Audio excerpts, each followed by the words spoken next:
Here from Superior Solutions, and today I wanted to go over some really quick business tips that we can talk about because I know you guys have been like trying to figure out, who is your target audience, how you can market, different ways you can market, and then also once you gain clientele, right? The difference between a high valued or a high ticket client versus a high risk client, right? So I do want to go over all of those really great questions that you guys always ask me. These are like frequently asked questions that I always get in my coachings, right? So make sure you like and subscribe to this video or to this channel, right? Share this video so other people can get this really good information. So the first thing I want to talk about is, marketing, right? Because everybody's in a situation where they just need to know, how are we market? How do you market? What is marketing about? What are some different ways that you can market, right? So I can tell you guys how I've been marketing, okay, how I've scaled up to this point as far as with YouTube and Facebook and all of these different, platforms and stuff. I can be honest with you.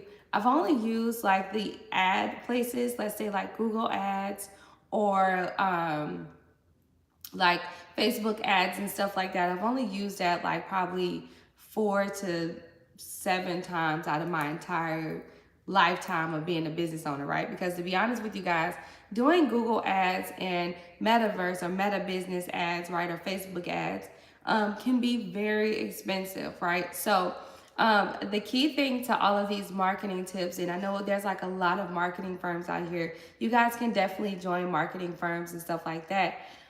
But that can be very expensive too, okay? Just imagine how your competition is most likely using these same exact marketing firms and you don't know what package that they're using, right? So it's always good to really put out some really good content, right? Original, passionable content that will actually drive in your clientele.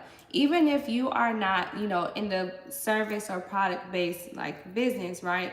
Say you are in the trucking industry or you are in a certain specific industry that you want to do some government contracting with, right? Well, this is something that you still want to do. You still want to create content so that way you can show, what your business is about. And that is actually called a pitch deck video, right? I've actually talked about that on my channel where, whereas a pitch video is just like a 3 to 5 minute video that explains who you are, what your business is about, and how your business can pretty much help or how it's different from your competition, right? So, with that being said, having marketing and a marketing firm is something that you don't really need, especially if you are starting out. That is something that can be very costly, okay? And also, I want to tell you, like, when you guys are applying for grants and you put on the grant application, oh, I want this $50,000 opportunity, a part of it is going to go towards marketing and advertisement. Well, that can actually get you denied, okay? Because the thing about investing in marketing and things like that is it's high risk, right? So when we're applying for grants or when you are applying for any investment opportunities, you just want to pretty much state that you are reinvesting into the business, like buying equipment and things like that. Ultimately, with marketing and what I did was I did a lot of cross promo, all right? So I use OPA, which is other people's audiences, all right? So you might see me on someone else's YouTube channel. You might see someone else on my channel, right? You might see me on a couple of lives on other Instagram pages and stuff like that. And that is actually how I use other people's audiences. Also, reaching out to those audiences or those people who have like at least more than 10,000 followers, right? Whether it's on YouTube, Facebook, Instagram, Twitter, TikTok, whatever. And reaching out to them and saying, hey, how much would it be for you to just say something about my business? Now, instead of you actually giving them a direct video for them to post on their, Instagram or on their social media page, you actually ask them to speak on your behalf, right? So say, for example, you use a really high value content creator and you say, hey, I'm willing to pay X amount of dollars for you to say something about my company. My company does this, and the third, right? Well, you can actually do that. And a lot of the times, their audience is just so trusting and so in love with them as a creator that whatever they say, they're just going to go ahead and do, right? That's a really great fan base. This is something that actually works very well with YouTube, especially with YouTubers, because we all have subscribers, right? Which is like you guys. And with subscribers, subscribers are actual a fan base, actual people that really genuinely love your content versus it being like Instagram, right? Instagram is so automated and like TikTok is so automated that it's like, anybody could be saying some good stuff. But with YouTube, it's really direct. It's really direct marketing. And you just want to make sure you choose a content creator that not only has like, a high valued following, right? But also has the type of audience that you are looking for. And that just helps me roll right into the difference between a high ticket client and a, high risk client, right? Once you start gaining these clients and stuff from you doing OPA, using other people's audiences, right? Then you start gaining a lot of clientele. Now listen, know what you're doing when you are using other people's audiences, right? Because who you do business with and how they are, putting content out and stuff like that, that stuff matters. So for example, say you just want to get some clientele in right now and you use a content creator who, just is pretty much into like doing pranks and videos and stuff like that, prank videos and funny videos and things like that on social media. Well, imagine the type of clientele you would get from that type of marketing, right? 80% might be funny, you know what I mean? And the other 20% might actually be serious. So just be mindful of that, right? So the difference between getting like a high ticket client and a high risk client is a high ticket client is definitely going to come from either word of mouth, right? Or it's going to come from just like seeing you being consistent or been watching you for a while, right? Or pretty much they've been referred, right? Long story short, they've been referred. And when you get a high ticket client, this client is pretty much willing to pay whatever to get the job done. All right.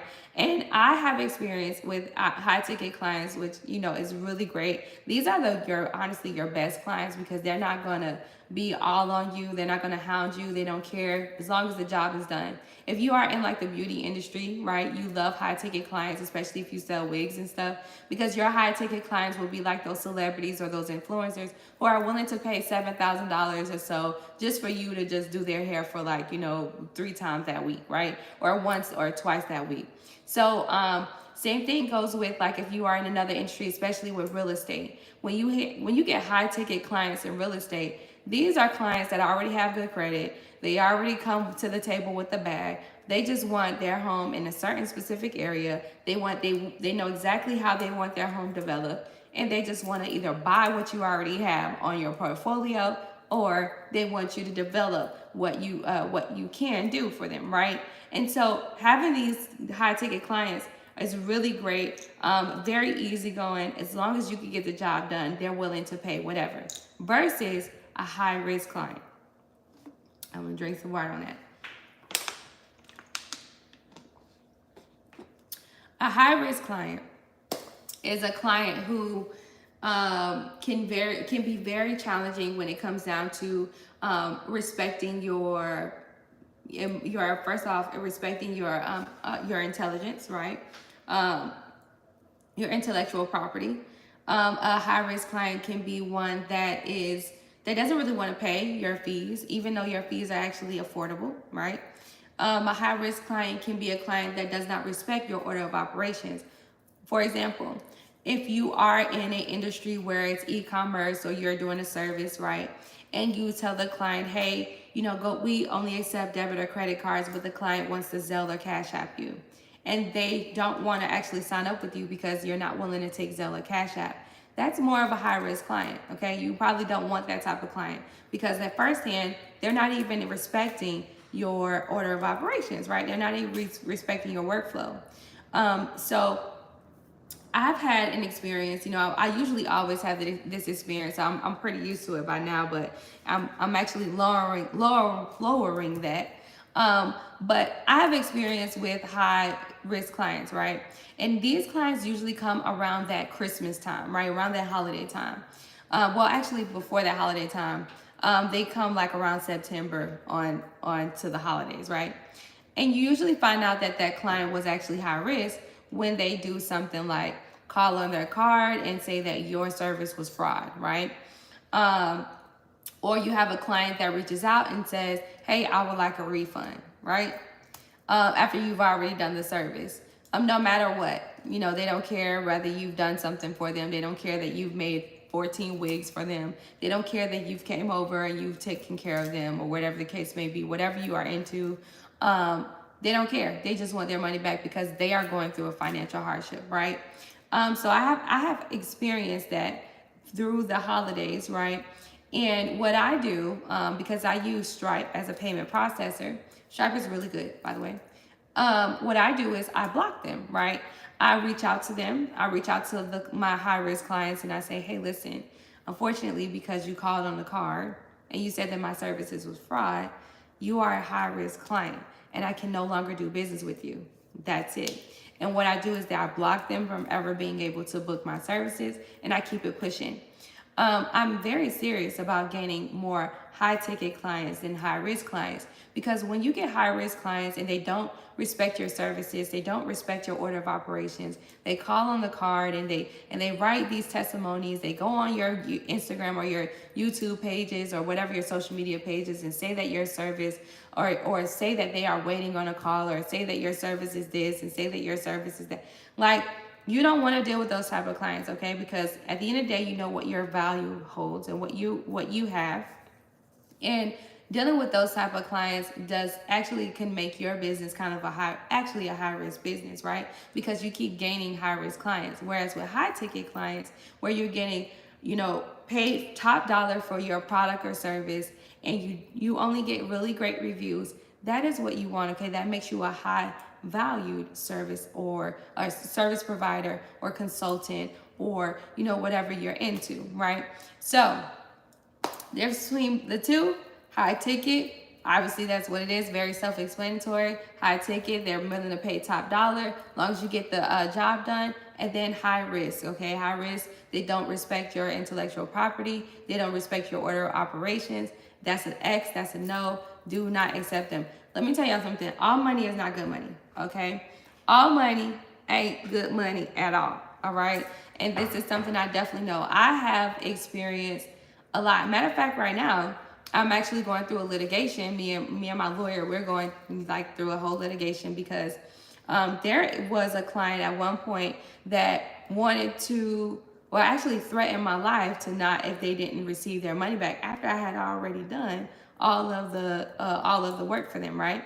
So this client, I know exactly where this client came from, right? Unfortunately, this client came from, an ex situation. And, you don't want to always take money. Like, that's something I definitely learned. I learned that you don't want to always take money no matter what situation you're in. All money is not good money. And so that's why I say, like, be very cautious when you are actually gaining on these clients, all right? Actually, what I've put in place now today, because that client came from literally like 3 years ago, and now that the client like just now wants some money from 3 years ago, it's crazy. So what I've done now is I've put certain things in place to filter out some high risk clients, right? So now it's different, like eligibility requirements that you have to go through. You have to text my agents and things like that. Now, I actually sometimes go through the text messages that, you guys are texting like hashtag grants, hashtag business to my agents and stuff. And sometimes I go through those messages to see like, where are we currently at, right? And I can tell you, to be honest with you, from the month of January, I probably had a total of 10, I would say 10 out of the over 100 of text messages we received, but 10 that was really like, wow, like you are really high risk, right? 10 that was, they don't care, they want to speak directly to Shelby.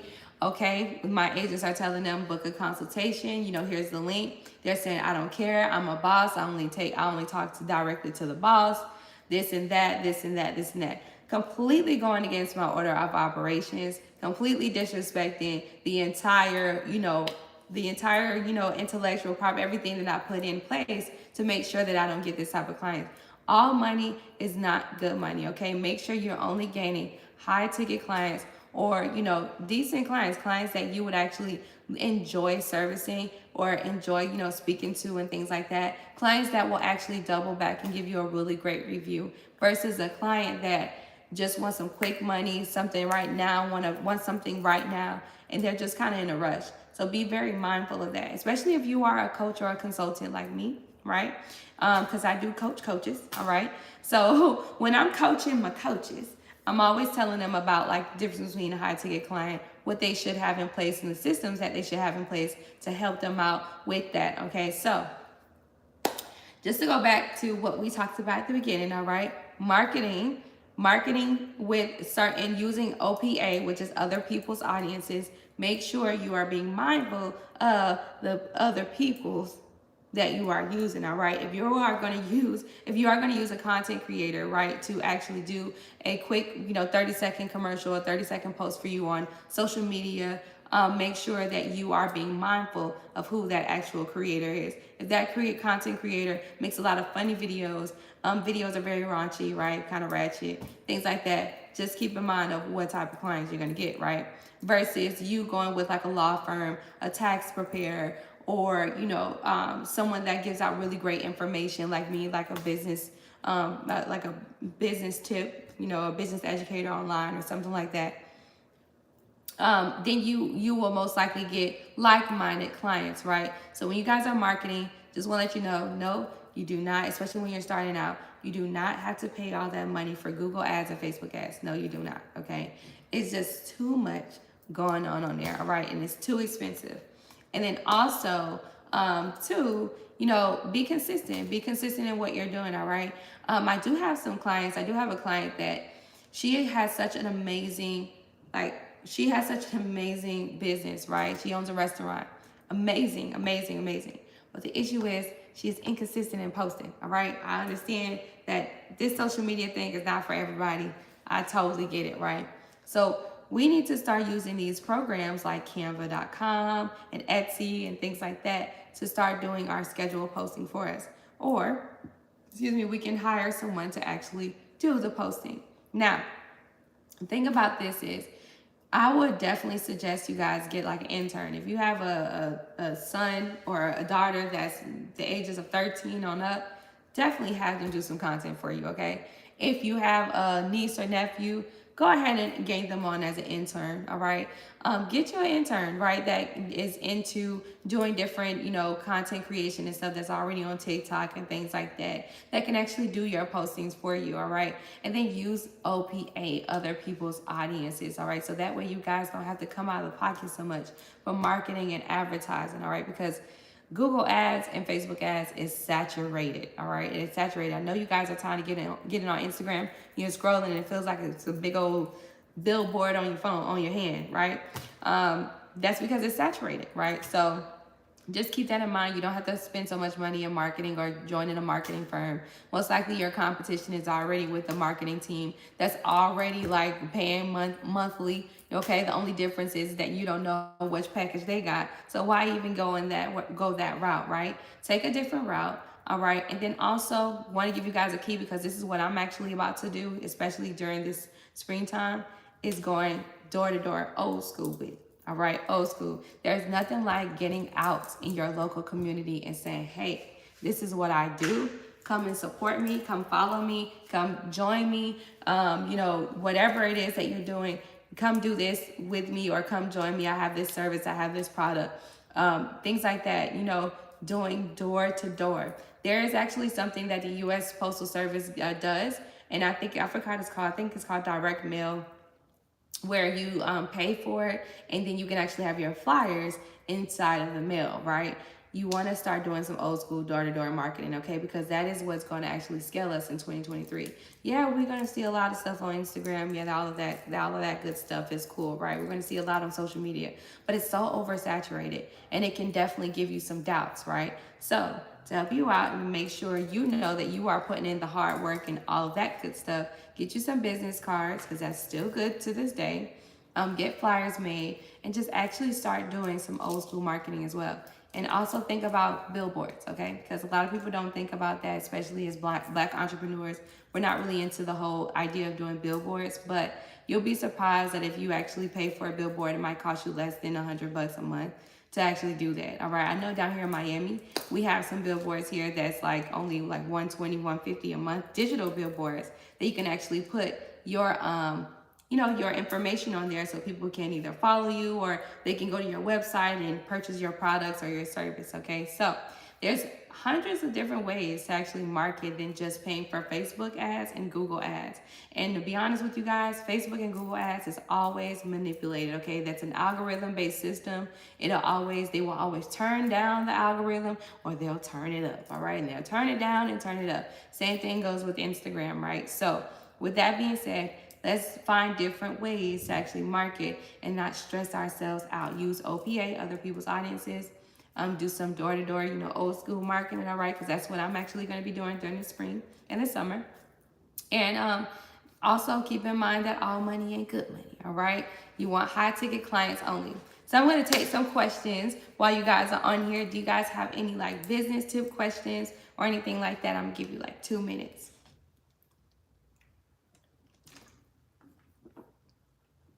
Thank you.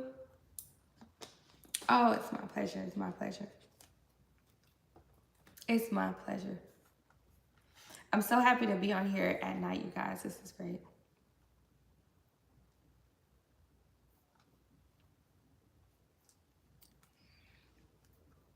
And also, I can't wait to come back on here too because actually I might come on here probably Sunday.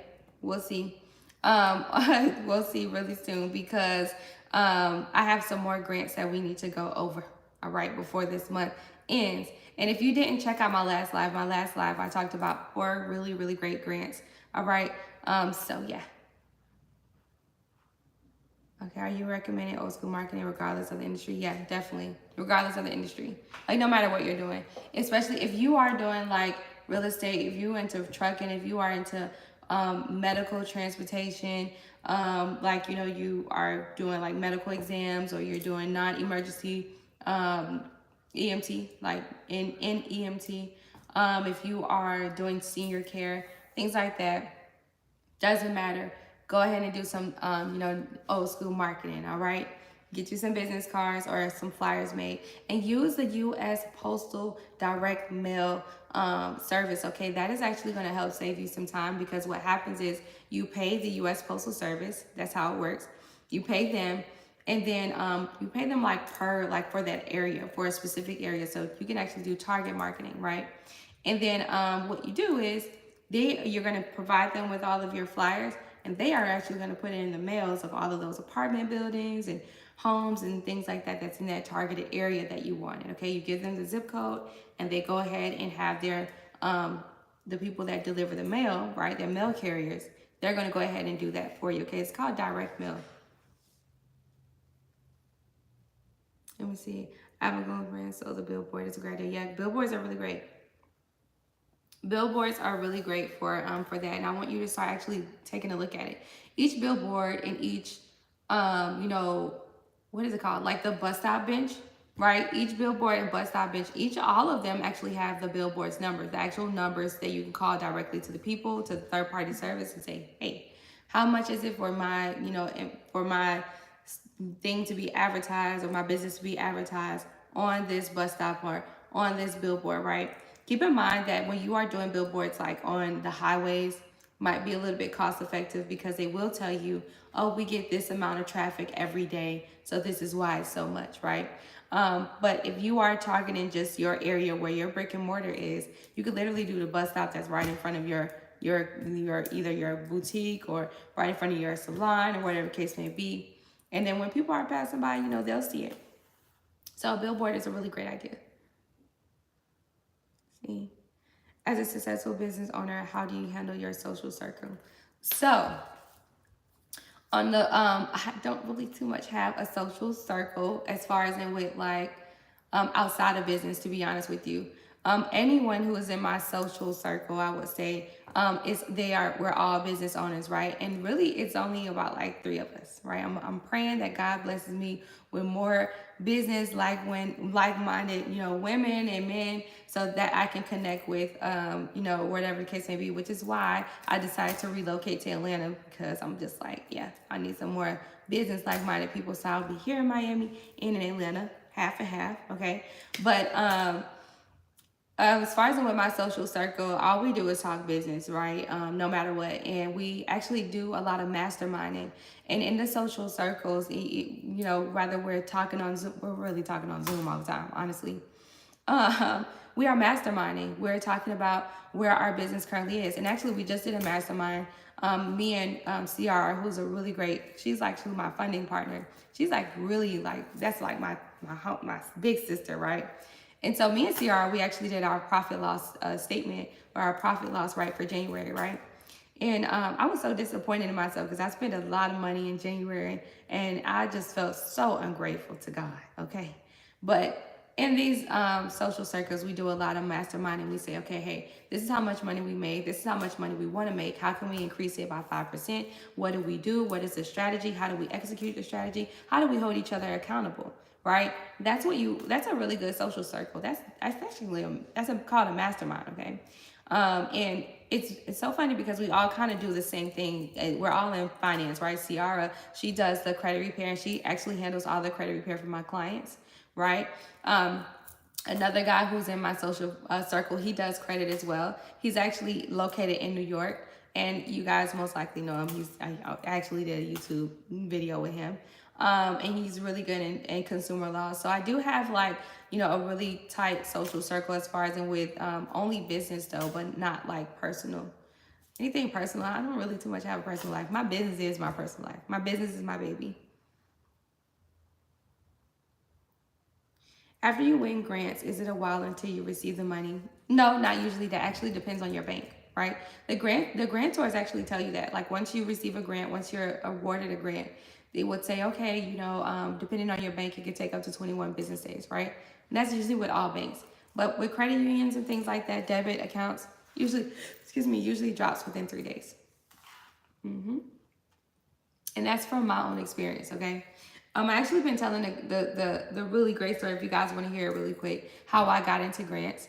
And I believe I told this story to you guys once before, but I really got into grants because before the pandemic happened, I was in the trucking industry, all right, and a situation happened with the truck, and we didn't have any money, all right, to sustain. And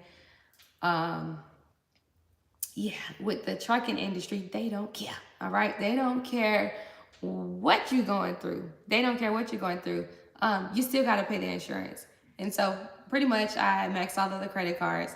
So I really had to find a way to pay back the business debt and also to help sustain, pay the $5,000 a month insurance fees and all that good stuff, right? So we applied for grants, and the first grant I got approved for was $10,000, and I was scared. I was like, is this real? I did not know. I did not know what was going on. Is this real for real? Like, all right, you don't need my credit. You don't need my personal information. I'm just a woman of color in business. You gonna give me $10,000 for that?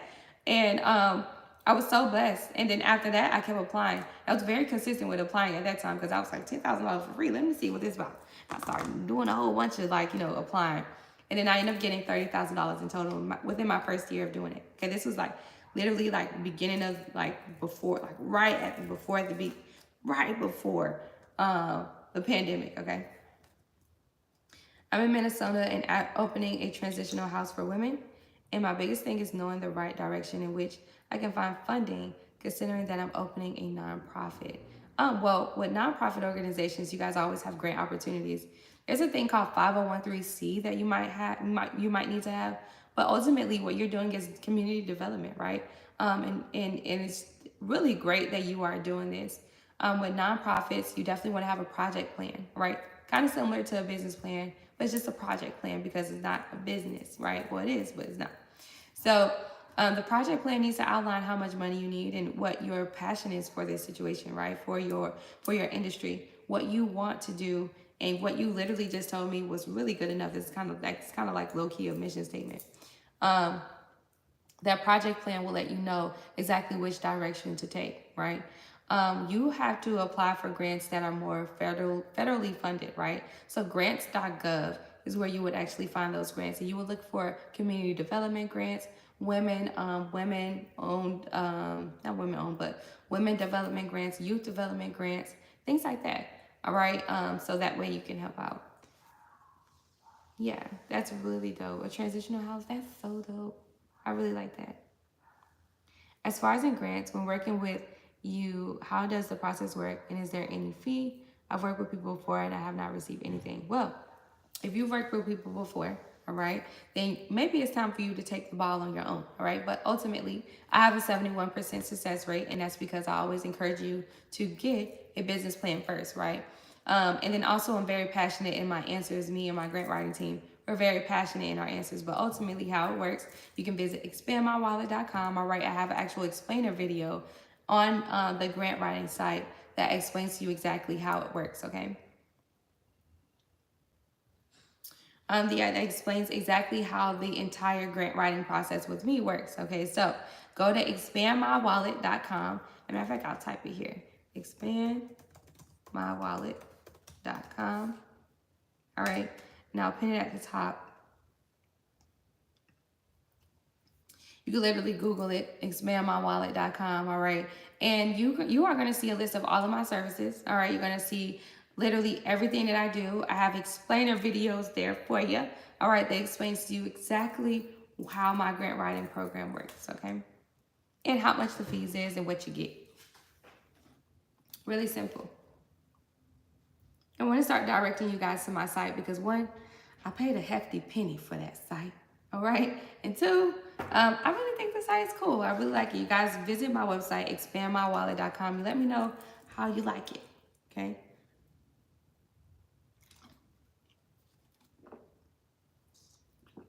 Any more questions? Yeah, I do. I do help with finding them, Latricia. Yeah, I do help with finding grants. Actually, I don't help, I actually do it for you, right? Because a lot of the times, entrepreneurs, we don't have time, especially if you guys are so focused on building the brand or building the actual company itself, or you're actually working in the company itself. You guys don't have the time to really sit there and apply for grants. I have not created, and I do plan, and this is what me and my team, we've been talking about. But I do plan on doing like more of a monthly subscription with grants because it's a thing where I know that you need to be consistent with applying for grants. And since we're at the beginning of, within the beginning of the year, right, the first half of the year, there's so many grant opportunities that's coming out that it's just like literally we take 7 to 14 business days to apply for them for you. But imagine being able to pay like a monthly subscription and you don't have to worry about consistently paying that one-time fee. You know what I mean? So I'm actually coming up with something, and I'll have it to you guys by the end of this month. How does the fundraising process? I'm not sure how that works. The only thing, I'm not really educated in fundraising, to be honest with you. The only education I have in fundraising is GoFundMe. I'm going to be honest with you. So I want to be educated in that part. I have a boutique. Would you suggest working with you, or have you worked with boutiques before? Yeah, I've definitely worked with boutiques before. Definitely have. With boutiques, you guys are, not a challenge at all. It's very simple. You make clothes or make shoes or whatever the case may be. And then you just need funding for X, Y, and Z, right? First step you want to do is have a business plan, and I write business plans as well. Okay, so that's actually on my site as well. So the first step is a business plan, so we know how much money you need and how you're going to use the money, and then take it from there. Okay.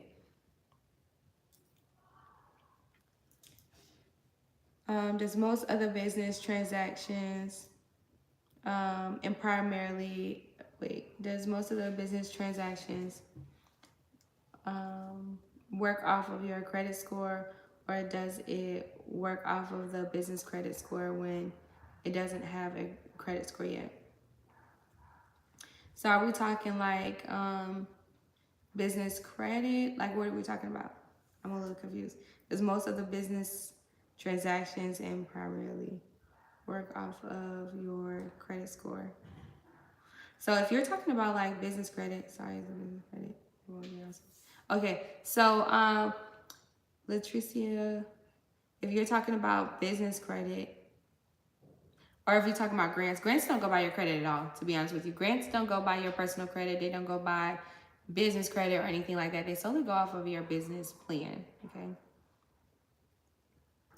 So business credit coaching is definitely on my website, Cookie Cam 21. Business credit is on my website, okay? I do business credit coaching, all right? So literally I'm coaching you through the entire process and we're actually doing it together, okay? My coaching is different. Anybody, if you're on here and you have me as your coach, all right, tell you people, all right, what we do is like a family. I'm like your cousin, okay? And I'm just giving you some really like great advice, really good, tips and pointers, tasks, right? We have to complete together. We're actually executing a plan together, right? So we strategize together. It's kind of like a mastermind in a way. And I'm helping you, Darn. I literally deal with all industries, okay? Trucking, real estate, healthcare, beauty industry, clothing, e-commerce, all right? I've gotten everyone but someone from tech, okay?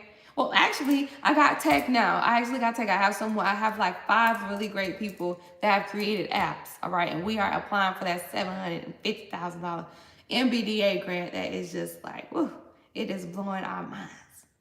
But we gonna get it. Yeah, does your credit matter for grants? No, not at all. Not at all. Not at all. That's what I like about them. Okay, so when applying for loans and grants, does it go off your credit score or does it go off the business credit? So with business loans and business grants, they're two totally different things. With business loans, let's start with grants. With grants, they don't go by your credit at all. Grants solely go by your business plan, right? Your business idea. That's it. And if your business plan and your application, the answers, they are consistent and they feel like you're the perfect candidate, you get some free money, okay? But with business loans, it's different. Business loans, there is like literally 21 different factors, all right, that play into you getting approved, all right? Just to go off, the top of my head for right now, with business loans, they do go by your personal credit, right? They want to use you as a personal guarantee, especially if your business doesn't have any type of business credit as of right now, right? So you want to make sure with business loan, your personal credit is at least 690 or above, all right? Then they will go by your average daily balance, right? Your average daily balance will tell them how you've been banking and if you actually utilizes that bank and things like that. So you will have to provide 6 months worth of bank statements. So this is why you can't get a business loan as a startup, okay? As a startup, you cannot get a business loan, all right? You have to be in business at least 6 months to a year. Really, a lot of the business loan lenders, they want you to be in business for at least like a year or two. But lately, 6 months is good, okay? So that way you have 6 months worth of business statements. And you will have to have some money in that account and you will have to show that you're using it, right? How you're banking really matters. Now, with business loans, when they take a look at your personal credit, they're making sure, one, you don't have any delinquencies reported, no child support, evictions, repossessions, collections, things like that, right? More than 2 inquiries annually, things like that, right? They're trying to make sure you don't have any negative anything on your personal credit. And then they're taking a look at your credit cards, your current credit cards. How are you using them, right? What are the balances? What I can tell you is in order for you to get a high limit, loan, let's say of $50,000 or more, you want to at least have a $5,000 credit card reporting on your personal credit report. And that is your own primary account, not an authorized user trade line. The reason being is because if you can show that you are handling, $5,000 credit card plus a $3,000 credit card plus a $500 credit card, right? That's something very simple, generic, right? Then if you're showing that you're only using less than 10% of these cards, then that shows some type of responsibility. You are good enough to be a co-signer, right? Or a personal guarantee for this $50,000, $100,000 loan, okay? Also, your business industry really matters too. High-risk businesses would be like credit repair, right? Real estate, believe it or not, real estate is a high-risk business. and auto sales. All right, auto sales is high risk as well. So when you are applying for loans with those specific industries, just keep in mind that you might want to change the NAICS code or the SIC code, all right, to like if you're in real estate, you would do like consulting, right? Or you would do um, there's another NAICS code. I can't think of it off the top of my head, but you would do like consulting or something like that, especially if you are into credit, right? Your industry definitely matters and plays a factor as well in getting approved for business loans, okay? Also with business loans, you want to make sure and this is what I've been noticing a lot with my business credit clients and stuff like that, and even with my consultations, that we all don't have our foundations together, right? And I offer foundational help, right? That's a part of the business credit coaching. The first initial coaching, we go over your business foundation. You guys don't have like a website. You guys don't have professional phone numbers. You're not doing Google My Business. You're not doing 411 listing. You're not doing all of these great stuff. You're not logging into your Dun& Bradstreet. You're just getting the Dunn's number, things like that. So we actually have to dive deep. We're not even deep, but we just have to make sure your foundations are strong enough for you to apply for business loans and business credit cards, right? And so in my business credit coaching, that's what we go into. We make sure your foundations are set and are good and are consistent first. If they're not, then I'll educate you on what you need to do and why we need to do it together. And then on the next step, then we talk about how to get some money. All right. So with credit cards, it's pretty much the same, right? With credit cards, it's pretty much the same. You have to make sure your foundations are set. With business credit cards, there are some business credit cards where you don't have to have good credit and things like that. You can apply for them. But those are mostly those charge cards like Divvy, On Tap, And so with those cards, you want to be very careful because you can spend as much as you want, but you have 30 days to pay it back. It's like a net term account. So those are very, you want to be very mindful on spending those versus getting an actual revolving account with an actual spending limit, right? And leveraging from there.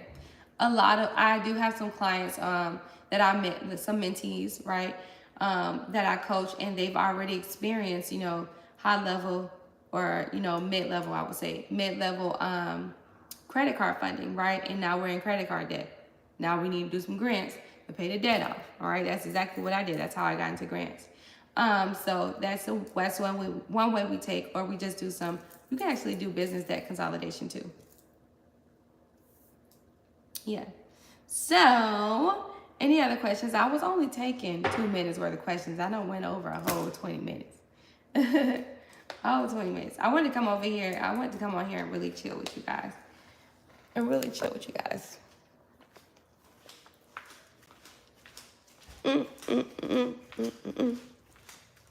Any other questions?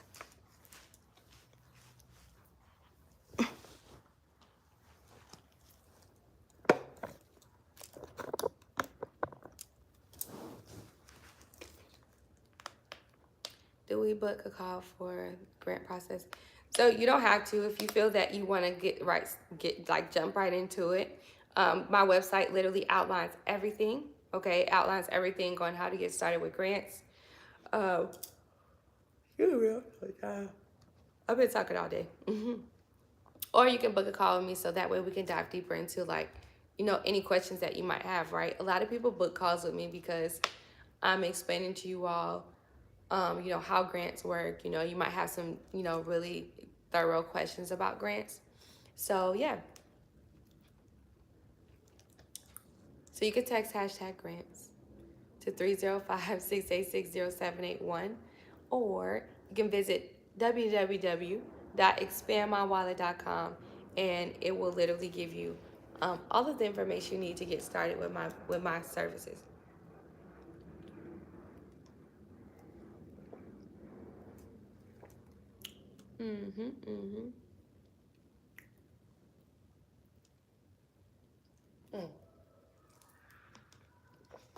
Also, what I didn't go over is email marketing, but I think we'll go over that another day.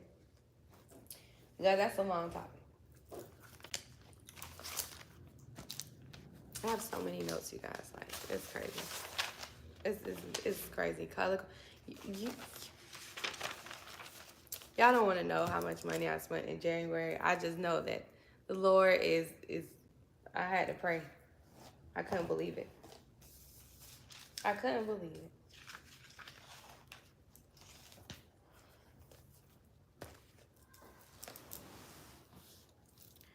Okay, let me see here. What you saying? Is there a limit to how many grants you can apply to? No, not at all. You can apply to multiple grants.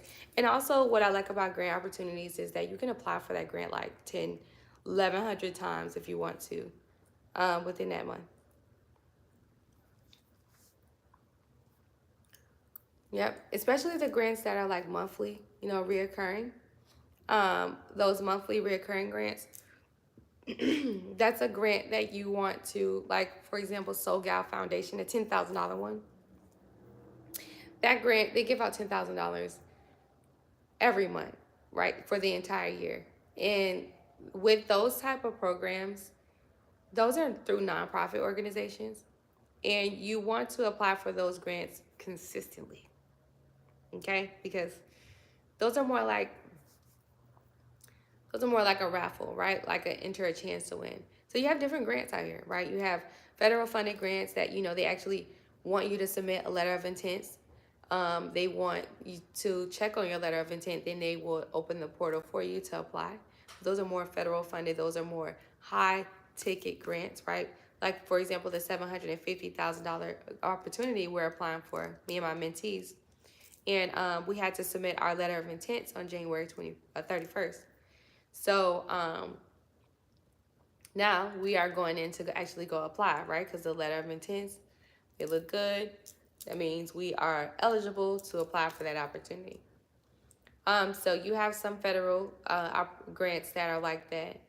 You have some federal government grants that, they're just federally funded through your local nonprofit organization, right?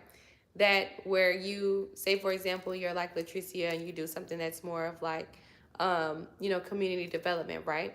Like you want to do a woman care home or a senior care home health care, or anything like that. Anything developing, right? Youth development, community development. Those grants, they have like hundreds of millions of dollars in the pot for those grants, and as long as you can show and prove that you're doing something that's very innovative, doing something that's actually changing and developing your community, then you have the ability to receive that funding. Okay, those grants kind of move more like, or they're kind of, the feel of them are kind of like government contracts in a way.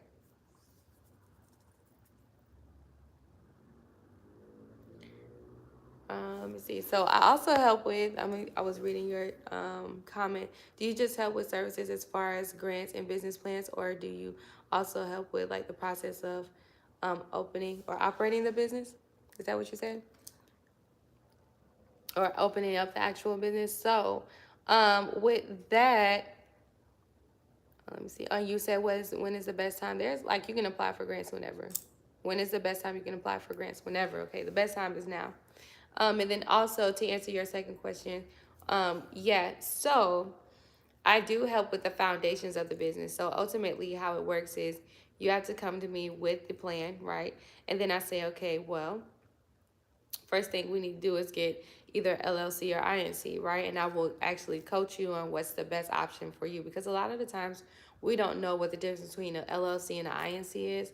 It honestly is all tax purposes, but if you're going more for like a corporate look, more of like a Fortune 500 company, you plan to, hire like over 100 employees, definitely go with INC. But if you are, going to continue to be a small base business, right, then you want to go with the LLC, right? So I do help you out with the foundations of the business, and that's a part of the business coaching.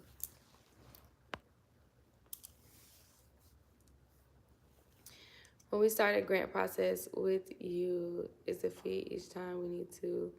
No. So actually, per grant round, it is. So we apply for at least 10 grant opportunities. And I explained that on the explainer videos, but no, it's not every time. No, it's not like each grant you have to pay a fee. No, not at all. Let me see. I have another question. And you know what? I'm going to actually start a membership because, you know, a lot of us want grants applied for consistently. Any tips for startups? One tip I can say is there is actually $100,000 opportunity out here for you that you can apply for through, especially if you are a Black-owned business. It's an accelerator program through Generator. I talked about it on my last live, and pretty much with that opportunity, you get $100,000 as a startup, and actually it's a business development opportunity, right? So if you need help with business development, if you need help with accelerating or trying to get started with your business, this is something that you definitely want to apply for. So it's on my last live, so you definitely want to check that out. Okay. And also, one advice that I can give you as a startup, just keep going. You know, no matter what you're going to do, just think of the bread aisle always, because there's certain periods in your business where you're going to feel like, I don't know what the hell I'm doing. I feel like, what? Like, I feel so, you might feel so incompetent, so stupid, so this, so that, like so down on yourself. But just keep in mind that you're not supposed to know this stuff, right? Everything is all new, especially when you're coming from the workforce. It's all new, and you're gonna feel like a baby all over again, right? You're gonna feel like a newborn, and it's okay. It's okay. That's why you have people like me that coach you through this, because I'm gonna tell you that you're not supposed to know this. I'm gonna teach you the reasons for why you weren't ever supposed to know this stuff, because they don't teach this stuff in high school, right? And then also, we'll just keep it pushing. You know, we will find answers to your solution. And that's the whole point, right? Superior solutions. I'm always giving you guys some really great answers, really great tips. So I always tell my mentees, hey, like, you know, some of them are like just some things that I know some things that I say is just a little bit, might sound like Chinese, but eventually you do get it in the midst of us actually working together. Okay. So, especially if you're a new startup business. So I love you guys so much. We have been on here for a very long time, okay, almost an hour. I've never really did a live this long. So I hope I really gave some really great pointers. At the beginning of this live, I talked about, you know, marketing tips and the difference between a high ticket client versus a high risk client, things like that. Gave you guys some really great answers. If you want to check out my services and you want to book a coaching call with me, you can always text hashtag business, okay, to 305-686-0781 just to book a quick 20-minute consultation with me so we can talk about your business and what you want to do. And then if you are ready for me to just write some business plan for you, you want to start building business credit, you want to do some business credit coaching with me, strategize with me. And then also if you want me to start writing some grants for you, visit expandmywallet.com. Okay, Expand My Wallet on my website. It has a list of all of my services, even my services that are coming soon, because I do have some digital products that's coming out too. I'm really, really excited about like this planner. Okay, I'm gonna have a planner for you guys. It's not gonna be like super like this, but I'm gonna have an actual entrepreneur planner for you that's gonna be like this, and it's gonna have all like some really great stuff in here. You know, obviously it's gonna have like your calendar, all that good stuff. It's gonna outline what your goals and all that great stuff is. So I'm really excited about that. That's gonna come out. I'm actually writing a book and doing an audio book too. So that's gonna come out. I have so many really great digital products. Also, I'm gonna start doing some really great events because I really feel that I want to see you guys in person, right? I want us to be together in person in the same room. And I want you guys to actually get the feel of who I am in person, right? It's different when you meet me in person. I promise you, I bring the sunshine to any state, to any room. And I bring nothing but good and positive energy, right? And so we're going to laugh and joke and just talk and just strategize together. So I'm really excited about the events that I have coming that's starting in the spring, okay? So make sure you stay tuned, all right? Subscribe to my channel if you haven't already. Love you guys so much. I'm going to get up out of here, all right? Because I got some more studying to do, all right? And some more grants to take on. So visit my website. Talk to you guys soon. Peace.